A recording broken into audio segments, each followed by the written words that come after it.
Assistant professor की भर्तियां होती हैं, वहां पे ओबीसी समाज के व्यक्ति को एनएफएस कर दिया जाता है। जो लोग आपका इंटरव्यू लेने वहां बैठे होते हैं कमेटी के अंदर, वो आपको नॉट फाउंड सूटेबल कर देते हैं। और हमारा समाज क्या कर रहा है, हम देखते रहते हैं। जब हम सो रहे थे तो वो आधी रात को कलम लेके जाग कर हमारे लिए शायद हमारी किस्मत लिख रहा था, या कह लो बदल रहा था। साथ आकर खड़े हो और अपने अधिकारों को मांग के नहीं लेना। अपनी चीजें हैं छीन के लो ना। क्या औकात है 3% लोगों की हमारे सामने। एक पंगत लाई, एक लंगर, क्योंकि जात पात खत्म की जेड़ी डॉक्टर बेदकरण भीमराव जी ने संविधान दे विच सानू आजादी दवाई। सानू अज समाज नू बराबरता की लोड़ है, इकट्ठे रहने की लोड़ है। इकट्ठे होकर अज असी इस बामणवादी सोच के खिलाफ लड़ सकते हैं। एक चीज बड़ी खटकती है, हम बात करते हैं कि मैंने बहुत लोगों को सुना जो मंच से ये बोल रहे हैं कि हमें आगे आना है, लड़ना है, हमारे हक छीने जा रहे हैं, 2024 में कुछ बचेगा नहीं, ये चीजें हो रही है। चलो बहुत बहुत इस चीज का भी शुक्रिया कि जीती जागती जो जमीरें हैं वो आज यहाँ पे आकर बैठी हैं, वरना खाता तो पशु भी है ना, बाकी काम तो पशु भी करता है। तो जो घर बैठे हैं कंबल में आराम से सो रहे हैं, एसी की हवा खा रहे हैं, मेरे को नहीं लगता उनमें और पशुओं में कोई फर्क है। और दूसरी चीज, ठीक है तालियां, दिल्ली विश्वविद्यालय में से पढ़ी हूँ, एक बड़ी चीज खटकती है।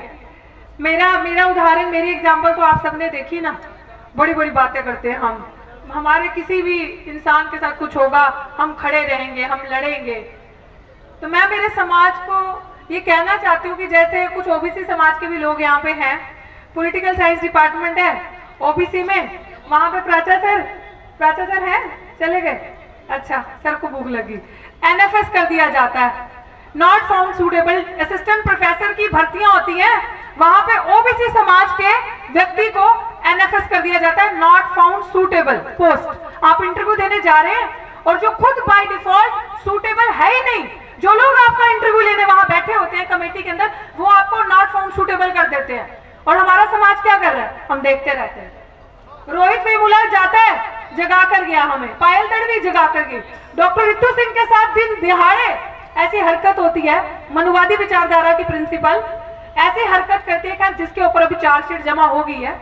उम्मीद है महमूद प्राचा जी केस लड़ रहे हैं तो जेल के अंदर भी जरूर जाएगी, ये मुझे उम्मीद है, लेकिन हम देखते रहते हैं। ऐसे अभी पंजाब की एक बच्ची है, अभी मुझे किसी ने पोस्ट शेयर किया, वो बच्ची के साथ इतना इंस्टीट्यूशनल डिस्क्रिमिनेशन हुआ, इतना जातिगत भेदभाव हुआ, कास्टिस्ट स्लर्स हो गए, इतनी ज्यादा उसके साथ प्रताड़ना करी कि उस बच्ची ने सुसाइड कर ली। अभी 2 दिन पहले की घटना है। हम क्या कर रहे हैं, मैं सिर्फ ये कहने आई हूं, वक्त नहीं लूंगी ज्यादा, कि ठीक है प्रोग्राम हुए, ऑर्गेनाइज किया, यहाँ किससे जाने के बाद हम सब भूल जाते हैं। मैं बड़े बड़े ऑथर्स को कोट नहीं कर रही, पढ़ा मैंने भी सब कुछ है, लेकिन मुझे लगता है जितनी प्रैक्टिकल बात हम करें ना जमीन पे रहकर, मैं सभा भी तभी ऑर्गेनाइज करूंगी, लोगों के बीच में भी तभी जाऊंगी जब मैं एक्चुअली समाज को कुछ दूं, जिसे कहते हैं पे बैक टू सोसाइटी। आज शायद उसकी वजह से आप सारे लोग यहाँ पे बैठे हो पढ़ लिख कर। जब हम सो रहे थे तो वो आधी रात को कलम लेके जाग कर हमारे लिए शायद हमारी किस्मत लिख रहा था, या कह लो बदल रहा था। डॉक्टर बाबा साहेब भीमराव अंबेडकर। तो हाथ जोड़कर विनती है कि कभी इस तरीके की चीजें हो तो अपने बच्चों का बाहर निकलकर साथ दें। सिर्फ यूट्यूब पे वीडियोस देख के व्यूज ना बढ़ाएं, बाहर निकले, घर बैठ के सड़के ना मरे, बाहर निकले, मरना तो वैसे भी है तो लड़कर मरे, ये है। बस दूसरी चीज ये इंपॉर्टेंट कहना चाहूंगी कि अभी हम लोग, पहले आप लोगों ने किसानी संघर्ष मोर्चे पे देखा, उसके पहले हमने शाहीन बाग का जो आंदोलन किया आप सबने देखा। सरकार की जुर्त नहीं पड़ी उस शाहीन बाग के सीए एनआरसी के कानून को वापस लाने की। तो क्या हमारे अंदर इतना दम नहीं है कि अगर हम सारे एक साथ हो जाएं तो जातिगत जनगणना होना कोई बड़ी बात है? कोई बड़ी बात है नहीं, है ना? फिर क्या कर रहे हैं हम लोग? सारे वकील, सारे जितनी भी न्यायपालिका में जाओ, बड़े बड़े जज उनके, प्रोफेसर दिल्ली विश्वविद्यालय में चले जाओ उनके, प्रिंसिपल उनके। तो फिर हम क्या करने आए दुनिया में? खाली खाने पीने? फिर तो ये चीज तो हमारा फर्ज बनता है ना, जब संविधान में लिख दिया है कि सबका बराबरी का अधिकार, इक्वालिटी मांग ले रहे हैं हम खुद ही सोए हुए हैं, आधे गुलामी में मस्त है, आधे अपनी जिंदगी को काटने में मस्त है। तो ये हमारा फर्ज बनता है अपनी मरी हुई, मैं तो यही कहूंगी, मैं जानी इसी चीज के लिए जाती हूँ कि बड़ी मुखर होकर बोलती है, चाहे बदतमीज कह लो चाहे कुछ कह लो, अपनी जो मरी हुई अंदर की आत्मा है ना उसको जगाए। और अगर किसी भी हमारे समाज के बच्चे के साथ कोई भी चीज होती है, साथ आकर खड़े हो और अपने अधिकारों को मांग के नहीं लेना। अपनी चीजें हैं छीन के लो ना। क्या औकात है 3% लोगों की हमारे सामने 95%, 85%, 92% का नारा लगाते हो, और फिर कभी कोई दलित आदिवासी का बच्चा तो प्रताड़ित होता है, धक्का होता है, तो साथ में हम खड़े नहीं होते। तो बस यही कहना चाहूंगी कि ये यहाँ से एक वचन लेकर जाओ, चाहे मंच किसी का भी हो, आके अपनी बात रखे, अपने हक की बात रखे। और कभी कोई बच्चा, कभी कोई आपके दलित आदिवासी बहुजन समाज का बंदा कभी इतना महरूम होकर, इतना मजबूर होकर आत्महत्या ना करे, सुसाइड ना करे। ये चीज आप लोगों का फर्ज बनता है, क्योंकि सवाल आप लोगों से पूछा जाएगा। हम तो आज की जनरेशन है। जय भीम, जय भारत, जय संविधान। एक मंच ते ਜਿਹੜੇ ਅਸੀਂ ਇਕੱਠੇ ਹੋਏ ਆ ਬਹੁਤ ਵਧੀਆ ਗੱਲ ਆ, ਕਿਉਂਕਿ ਅੱਜ ਸਾਨੂੰ ਜਾਤਾਂ ਪਾਤਾਂ 'ਚ ਵੰਡਿਆ ਜਾ ਰਿਹਾ ਹੈ, ਧਰਮਾਂ 'ਚ ਵੰਡਿਆ ਜਾ ਰਿਹਾ ਹੈ। ਤੁਸੀਂ ਆਪ ਬੜੇ ਸੂਝਵਾਨ ਜੇ, ਬਹੁਤ ਸਿਆਣੇ ਜੇ।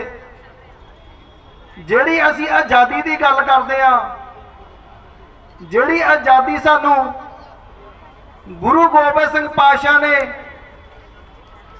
आनंदपुर साहब दवाई एक खालसा पंथ साजिया, उत्थे सारे धर्मां नूं इकट्ठा किया गया। खास करके जदों गुरु गोबिंद सिंह पातशाह ने खालसा पंथ साजिया सीगा, पंजाब चों एक भी बंदा नहीं सी, सारे बाहरले धर्मां दे ले गए सी जात पात खत्म करने वास्ते। उत्थे भी एक गुरु गोबिंद सिंह पातशाह ने क्रांति लियांदी, सारिया जातां पातां खत्म करके एक पंगत लाई, एक लंगर, क्योंकि जात पात खत्म की। जेड़ी डॉक्टर बेदकरण भीमराव जी ने संविधान दे विच सानू आजादी दवाई,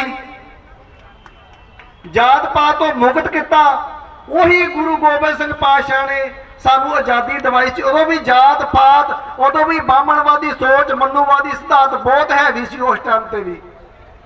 जेड़ी जो आजादी सानू डॉक्टर साहब ने दवाई, वही गुरु गोबिंद सिंह पातशाह के सिद्धांत सीगे। जिवें तुसीं आप सियाणदे, अज साडे गुरु घरां 'च देख लो, कोई जात पात नहीं की जाती। मंदिरां 'च कई थां ते बहुत जात पात होंदी है, ब्राह्मणवादी सोच चलदी पई है। गुरु घर 'च सरक नूं बराबर का दर्जा दिता जाता है। कोई लंगर 'च नहीं पुछया जाता, गुरु घर जाण ते किसी नूं ये नहीं कहा जाता भी तुसीं किहड़ी जात दे जे, तुसीं किहड़े धर्म दे जे। सानूं इहो जिहा समाज सिरजण दी लोड़ है, ਇਹੋ जी सोच होनी चाहिए। जिवें देखो कोरोना काल चलिया, किसी ने कुछ नहीं किया, जिवें प्राइवेट हॉस्पिटलों की गल चलती सी, गुरु घरां 'च ऑक्सीजन के भी लंगर लाए गए, प्रशादे के भी लंगर लाए गए, गरीब नूं रोटी के भी लंगर लाए। इस करके सानूं सोचण की लोड़ है, सानूं अज समाज नूं बराबरता की लोड़ है, इकट्ठे रहण की लोड़ है। इकट्ठे होकर अज असीं इस ब्राह्मणवादी सोच के खिलाफ लड़ सकते हैं। तो बाकी सारिआं नूं वाहिगुरू जी का खालसा, वाहिगुरू जी की फतेह। नेशनल दस्तक की आपसे गुजारिश है कि अगर इसको बचाना चाहते हैं तो नेशनल दस्तक को सब्सक्राइब करने के लिए रेड कलर के सब्सक्राइब बटन को दबाएं, फिर बेल आइकन की घंटी दबाएं। नेशनल दस्तक को बचाने के लिए बहुत जरूरी है कि हर खबर को शेयर करें, लाइक करें, कमेंट जरूर करें।